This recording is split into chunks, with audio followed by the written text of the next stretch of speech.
ನಮಸ್ತೆ ಇವರ್ಸ್, welcome back to my channel. ನನ್ನ ಹೆಸರು ಅಕ್ಷಯ್. ಈ ವಿಡಿಯೋದಲ್ಲಿ ನಾವು reducible to variable separable method ನ ಡಿಸ್ಕಸ್ ಮಾಡ್ತಾ ಇದೀವಿ. Okay, solution of the differential equation, first order first degree differential equation solution find out ಮಾಡೋದ್ರಲ್ಲಿ ಇದು ನಮಗೆ ಒನ್ ಆಫ್ ದ ಮೆಥಡ್. ಇದು reducible to variable separable form. Okay, ಈ method ಅಲ್ಲಿ ನಮಗೆ ಕೊಟ್ಟಿರೋ ಡಿಫರೆನ್ಷಿಯಲ್ ಇಕ್ವೇಷನ್ ಅಂದ್ರೆ ಈ ಫಾರ್ಮೆಟ್ ಅಲ್ಲಿ ಇರುತ್ತೆ. Let dy by dx equal to f of ax plus by plus c. Okay, ಅಂದ್ರೆ ಕೊಟ್ಟಿರೋ ಫಂಕ್ಷನ್ ಒಳಗಡೆ ಈ ಫಾರ್ಮೆಟ್ ಅಲ್ಲಿ ಇರುತ್ತೆ ನಮ್ಗೆ condition ax plus by plus c ಈ ಫಾರ್ಮೆಟ್ ಅಲ್ಲಿ ಇರುತ್ತೆ. ಓಕೆ, ಈ ಟೈಪ್ ಏನಾದ್ರು ಇದ್ರೆ ಅವಾಗ ನಾವು reducible to variable separable form ನ ಅಪ್ಲೈ ಮಾಡ್ಬೇಕಾಗುತ್ತೆ. ಒಂದು ಎಕ್ಸಾಂಪಲ್, ನಾವು ಎಕ್ಸಾಂಪಲ್ಸ್ ಥ್ರೂ ಕ್ವಶನ್ಸ್ ಥ್ರೂ ನಾವು ಇದನ್ನ ನಾನು ಎಕ್ಸ್ಪ್ಲೈನ್ ಮಾಡ್ತೀನಿ ನೋಡಿ. dy by dx equal to 4x plus y plus 1 whole square. ನೋಡಿ, ಫಸ್ಟ್ ದೇರ್ ಫಂಕ್ಷನ್ ಇದು f of x equal to x square function.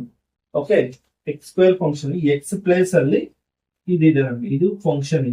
ಇದ್ರ ಒಳಗಡೆ 4x plus y plus 1 ಇದ್ರ ಒಳಗಡೆ ಇದೆ. ಈ ಫಾರ್ಮೆಟ್ ಅಲ್ಲಿ ಇದೆ ನೋಡಿ, ಗಮನಿಸಿದ್ರೆ ಈ ಫಾರ್ಮೆಟ್ ಅಲ್ಲೇ ಇದೆ ನಮ್ಗೆ. ಓಕೆ, ಅವಾಗ ನೀವ್ ಏನ್ ಮಾಡ್ಬೇಕಂದ್ರೆ ಲೆಟ್ ಈ 4x plus y plus 1 ಏನಿದೆ ಅದನ್ನ t ಅಂತ ಕನ್ಸಿಡರ್ ಮಾಡ್ಕೊಳ್ಳಿ. ಓಕೆ, ಇದನ್ನ ಡಿಫ್ರೆನ್ಶಿಯೇಟ್ ಮಾಡಿದ್ರೆ ಏನ್ ಬರುತ್ತೆ ನಮಗೆ? 4 ಡಿಫ್ರೆನ್ಶಿಯೇಷನ್ ಕಾನ್ಸ್ಟೆಂಟ್ 4 ಹಂಗೆ ಇರುತ್ತೆ. X differentiation 1 plus y dy by dx ಆಗುತ್ತೆ plus 1 differentiation 0 constant differentiation 0 that is equal to dt with respect to x differentiation ಮಾಡ್ತಾ ಇದ್ದೀವಿ. ಓಕೆ, ಇವಾಗ ಇದನ್ನ dy by dx ಅಂತ ಬರ್ಕೊಂಡ್ರೆ dt by dx ಈ 4 ಅನ್ನೋದು ಈ ಸೈಡ್ ತಗೊಂಡ್ರೆ -4 ಆಗುತ್ತೆ. ಇವಾಗ ಈ ವ್ಯಾಲ್ಯೂಸ್ ನ ಇದ್ರಲ್ಲಿ ಸಬ್ಸ್ಟಿಟ್ಯೂಟ್ ಮಾಡಿ ಇಕ್ವೇಶನ್ 1 ಅಲ್ಲಿ ಸಬ್ಸ್ಟಿಟ್ಯೂಟ್ ಮಾಡಿ ಇದನ್ನ ಇಕ್ವೇಶನ್ 1 ಅಂತ ಕನ್ಸಿಡರ್ ಮಾಡ್ಕೊಳ್ಳಿ. ಈ 1 ಅಲ್ಲಿ ಈ t ವ್ಯಾಲ್ಯೂ ಅಂಡ್ ಈ dy by dx ವ್ಯಾಲ್ಯೂನ ಸಬ್ಸ್ಟಿಟ್ಯೂಟ್ ಮಾಡಿ. ಓಕೆ, ಇದನ್ನ ಸಬ್ಸ್ಟಿಟ್ಯೂಟ್ ಮಾಡಿದ್ರೆ ನಮ್ಗೆ ಏನ್ ಬರುತ್ತೆ? dt by dx -4 equal to t square ಬರುತ್ತೆ. ಕರೆಕ್ಟಾ? ನೆಕ್ಸ್ಟ್ ಇದನ್ನ ನಾನು ಎರೇಸ್ ಮಾಡ್ಕೊಂಡು ಇವಾಗ ಈ -4 ಇದೆಲ್ಲ ಇದನ್ನ ಇನ್ಸೈಡ್ ತಗೊಂಡ್ರೆ ಅವಾಗ ನಮಗೆ dt by dx equal to t square plus 4 ಬರುತ್ತೆ. ಓಕೆ, ಇವಾಗ ಇದು ನಮಗೆ ವೇರಿಯಬಲ್ ಸೆಪರೇಬಲ್ ಫಾರ್ಮ್ಗೆ ಕನ್ವರ್ಟ್ ಆಗ್ತದೆ. ನೋಡಿದ್ವಿ, dt by c ಟರ್ಮ್ಸ್ ನ ಒಂದ್ ಸೈಡ್ ತಗೊಂಡು ಇದು ಕಂಪ್ಲೀಟ್ಲಿ ಒಂದು ಟರ್ಮ್ ಆಗೋಗುತ್ತೆ. ಅದರಿಂದ ಇದನ್ನ ಡಿನಾಮಿನೇಟರ್ ತಗೊಂಡ್ರೆ t ಸ್ಕ್ವೇರ್ ಪ್ಲಸ್ ಈ 4 ನ 2 ಸ್ಕ್ವೇರ್ ಅಂತ ಮಾಡ್ಕೊಂಡ್ರೆ okay, that is equal to dx. ಕರೆಕ್ಟಾ? ಇವಾಗ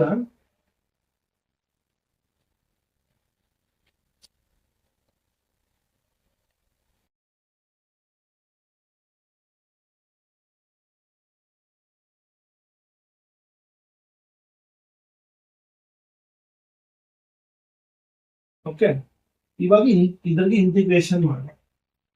ಓಕೆ, ಇಂಟಿಗ್ರೇಷನ್ ಅನ್ನು ಬೋತ್ ಸೈಡ್ ಮಾಡಿದಾದ್ಮೇಲೆ ಇದು ನೋಡಿ ನಮ್ಗಿದು ಯಾವ ಫಾರ್ಮೆಟ್ ಅಲ್ಲಿ ಇದೆ? ಇದು ನಮ್ಗೆ integration dx by x square plus a square integration formula ಗೊತ್ತಲ್ಲ, ಇದು ಹಿಂಗಿದ್ರೆ 1/a tan inverse x by a plus c.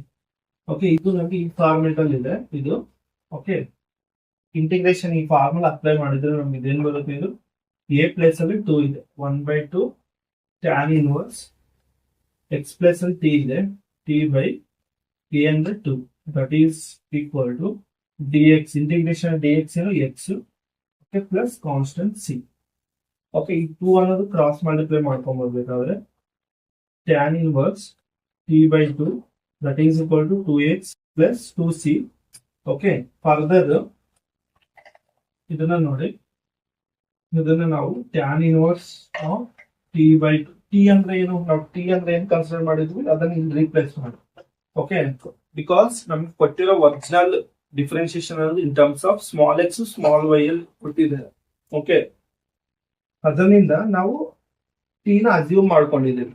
Okay, ಆ t ಹತ್ರ ನಾವು ಏನ್ ತಗೊಂಡಿದ್ವಿ? 4x ಪ್ಲಸ್ y ಪ್ಲಸ್ 1 ಅಂತ ತಗೊಂಡಿದ್ವಿ ಬೈ 2. ಓಕೆ, ಈ 2 ಏನಿದೆಯೋ ಇಲ್ಲಿ ಕ್ರಾಸ್ ಮಲ್ಟಿಪ್ಲೈ ಆದ್ರೆ ಇದು ಬಂದಾಗ that is equal to 2x. 2 ಅನ್ನೋದು ಕಾನ್ಸ್ಟೆಂಟ್, ಸಿ ಅನ್ನೋದು ಕಾನ್ಸ್ಟೆಂಟ್, ಇವೆರಡು ಮಲ್ಟಿಪ್ಲೈ ಮಾಡಿದ್ರೆ ಮತ್ತೆ ಕಾನ್ಸ್ಟೆಂಟ್, ಅದನ್ನ ನಾನು ಕೆ ಅಂತ ತಗೊಂತೀನಿ. where k is arbitrary constant. This is our required solution of this differential equation. ಗೊತ್ತಾಯ್ತಲ್ಲ ಇದನ್ನ ಹೆಂಗ್ ಸಿಂಪ್ಲಿಫೈ ಮಾಡೋದು ಅಂತ. ಇನ್ನೊಂದು ಈ ಪ್ರಾಬ್ಲಮ್ ಡಿಸ್ಕಸ್ ಮಾಡೋಣ ನೋಡಿ. Solve dy by dx equal to x plus y whole square ಇದೆ. ಇದು ಕೂಡ ನಮ್ಗೆ reducible to variable separable form ಅಲ್ಲ ಇದೆ. ಅವಾಗ ನಾವು ಲೆಟ್ ಎಕ್ಸ್ ಪ್ಲಸ್ ವೈ ಏನಿದೆಯೋ ಇದನ್ನ ಟಿ ಅಂತ ಕನ್ಸಿಡರ್ ಮಾಡ್ಕೊಂತೀವಿ. ಕರೆಕ್ಟಾ? ನೆಕ್ಸ್ಟ್ ಇದನ್ನ ಡಿಫ್ರೆನ್ಶಿಯೇಟ್ ಮಾಡಿದ್ರೆ ಎಕ್ಸ್ ಡಿಫ್ರೆನ್ಶಿಯೇಷನ್ ಏನು 1, ವೈ ನ dy by dx ಅಂತ ಬರ್ಕೊಂತೀವಿ, ಇದನ್ನ dt by dx ಅಂತ ಬರ್ಕೊಂತೀವಿ.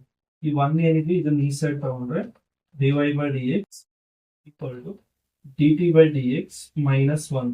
ಓಕೆ, ಇವಾಗ ಈ dy by dx value and T ವ್ಯಾಲ್ಯೂನ ಇದರಲ್ಲಿ ಸಬ್ಸ್ಟಿಟ್ಯೂಟ್ ಮಾಡಿ. ಇದರಲ್ಲಿ ಸಬ್ಸ್ಟಿಟ್ಯೂಟ್ ಮಾಡಿದ್ರೆ ನಮ್ಗೆ ಏನ್ ಬರುತ್ತೆ, dy by dx ಅಂದ್ರೆ ಏನ್ ನಮ್ಗೆ dt by dx minus 1 that is equal to t square ಆಗುತ್ತೆ. ಕರೆಕ್ಟಾ? ನೆಕ್ಸ್ಟ್ ಈ -1 ಈ ಸೈಡ್ ಕಳಿಸ್ಕೊಳ್ಳಿ, ರೈಟ್ ಸೈಡ್ ಕಳಿಸಿದ್ರೆ dt by dx equal to t square plus 1 ಬರುತ್ತೆ. ಇವಾಗ ನೋಡಿ, ಇವಾಗ ನಾವು ವೇರಿಯಬಲ್ ಸೆಪರೇಬಲ್ ಮೆಥಡ್ ನ ಅಪ್ಲೈ ಮಾಡಬಹುದು. ಇದು ಕಂಪ್ಲೀಟ್ಲಿ ಟಿ ಟರ್ಮ್, ಇದನ್ನ ನಾವು ಡಿನಾಮಿನೇಟರ್ ತಗೊಂತೀನಿ. ಏನ್ ಬರುತ್ತೆ, ಇದು ನಮಗೆ dt by t square plus 1 is equal to dx. Okay, ನಾವು ಅವಾಗ ಡಿಸ್ಕಸ್ ಮಾಡಿದ್ವಾಗ ಫಾರ್ಮುಲಾ ಸೇಮ್ ಅದೇ ಫಾರ್ಮೆಟ್ ಅಲ್ಲೇ ಇದೆ. ಓಕೆ, ಈ 1 ನಾವು 1 ಸ್ಕ್ವೇರ್ ಅಂತ ಬರ್ಕೊಬಹುದು. That is equal to, okay, ನಾವು ಫಾರ್ಮುಲಾ ಅಪ್ಲೈ ಮಾಡಿದ್ರೆ ಇದೇನ್ ಬರುತ್ತೆ ನಮಗೆ ಟ್ಯಾನ್ ಇನ್ವರ್ಸ್ ಟಿ ಬರುತ್ತೆ. ಟಿ ಬೈ 1 ಅಂದ್ರೆ ಟಿ ನೇ, that is equal to integration of dx in x plus constant C, that is equal to tan inverse T ಅಂದ್ರೆ ನಾವೇನ್ ತಗೊಂಡಿದ್ವಿ, ಎಕ್ಸ್ ಪ್ಲಸ್ ವೈ ಅಂತ ತಗೊಂಡಿದ್ವಿ, ಇದನ್ನ ಇಲ್ಲೇ ಬರೆಯೋಣ, ಎಕ್ಸ್ ಪ್ಲಸ್ ವೈ ಅಂತ, that is equal to x plus c. This is our required solution of this differential equation. ನೋಡಿ ಎಷ್ಟು steps, ನಿಮ್ಗೆ ಫ್ಯೂ ಸ್ಟೆಪ್ಸ್ ಅಲ್ಲೇ ಬಂದ್ಬಿಡ್ತೀವಿ ಸೊಲ್ಯೂಷನ್ ಅಂತ. ತುಂಬಾ ಸಿಂಪಲ್ ಇರುತ್ತೆ. ಓಕೆ, ನಿಮ್ಗೆ ಆ ಮೆಥಡ್ ಹೆಂಗ್ ಅಪ್ಲೈ ಮಾಡ್ಬೇಕು ಗೊತ್ತಾದ್ರೆ ನಿಮ್ಗೆ ಈಸಿ ಆಗಿರುತ್ತೆ ಸೊಲ್ಯೂಷನ್ ಫೈಂಡ್ ಔಟ್ ಮಾಡೋದು. ಒಂದು ನೆನಪಿಟ್ಕೊಳ್ಳಿ, ಈ ಫಾರ್ಮೆಟ್ ಅಲ್ಲಿ ಯಾವ್ದಾದ್ರು ಫಂಕ್ಷನ್ ಕೊಟ್ರೆ ನೀವು reducible to variable separable form method apply ಮಾಡಬೇಕು. ಫಸ್ಟ್ ಇದನ್ನ ಸಾಲ್ವ್ ಮಾಡ್ಕೊಂಡು ವೇರಿಯಬಲ್ ಸೆಪರೇಬಲ್ ಫಾರ್ಮ್ ಗೆ ಕನ್ವರ್ಟ್ ಮಾಡ್ಕೊಂಡು ಅದನ್ನ ಸಿಂಪ್ಲಿಫೈ ಮಾಡ್ಬೇಕಾಗುತ್ತೆ. ಓಕೆ, ಇದು ಗೊತ್ತಾಯ್ತಲ್ಲ. ಈ ವಿಡಿಯೋದಲ್ಲಿ ನಾವು variable separable method, reducible to variable separable method related problems discuss ಮಾಡಿದೀವಿ. ಓಕೆ, ನಿಮ್ಗೆ ಈ ವಿಡಿಯೋ ಏನಾದ್ರೂ ಇಷ್ಟ ಆದರೆ ವಿಡಿಯೋಗೆ ಲೈಕ್ ಮಾಡಿ, ಶೇರ್ ಮಾಡಿ, ಚಾನಲ್ ಸಬ್ಸ್ಕ್ರೈಬ್ ಮಾಡ್ಕೊಂಡು ನಮ್ಮ ಚಾನಲ್ ಸಪೋರ್ಟ್ ಮಾಡಿ. ಎಲ್ಲರಿಗೂ ಧನ್ಯವಾದಗಳು. ಜೈ ಭುವನೇಶ್ವರಿ, ಜೈ ಕನ್ನಡಾಂಬೆ.